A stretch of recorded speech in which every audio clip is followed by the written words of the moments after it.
واتاي dhageystayaal ku soo dhawaada faaladii xasuus xaar ee bar ama baro oo aan ugu talagalnay inaan dib u xasuusino bulshada Soomaaliyeed iyo guud ahaan bulshada caalamka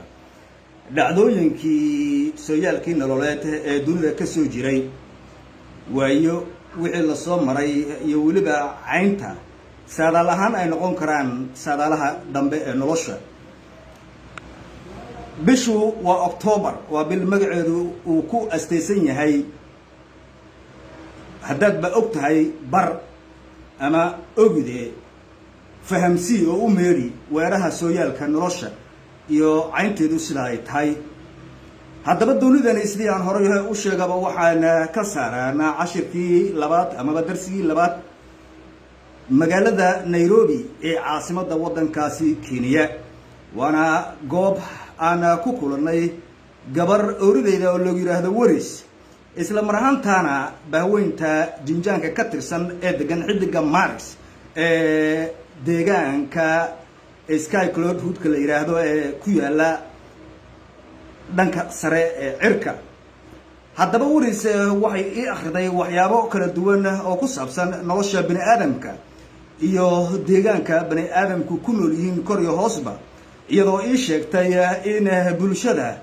oo alla beerto nooc waliba ay yihiin rag iyo dumar madow iyo cadaanba ay had iyo goor isugu jiraan cayn kala duwan isla marhaantaana ay tahay in aan daba galo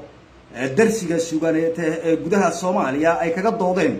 awaanada Soomaaliyeed sida Delhi iyo Sinley oo ay aad uga doodeen ballanka ay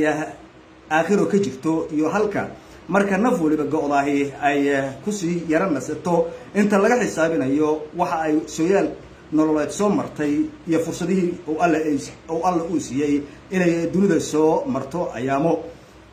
haddaba aku wuxuu adduunye haddaba waa soo jooge waris waxay maalin maalmaha kamid ah ugu soo salaantay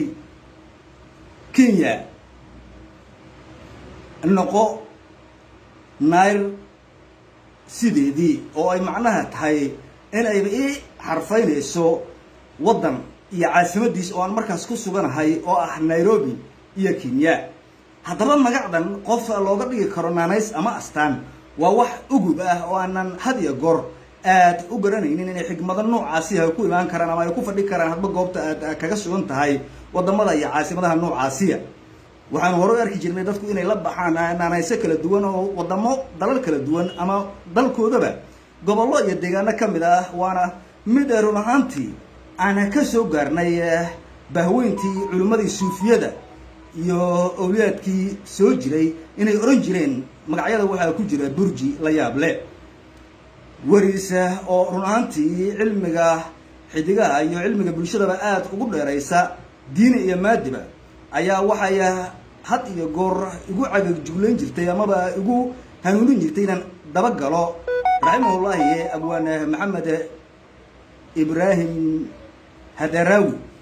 waa maxamed ibraahim warsame hadraawi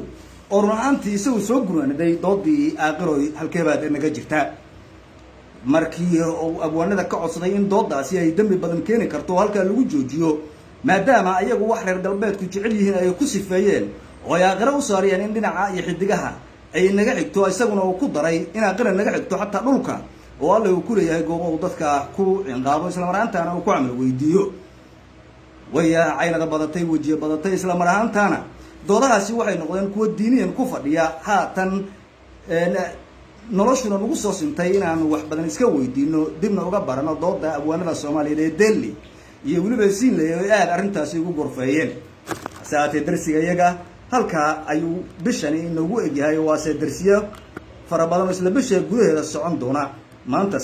waa iga inta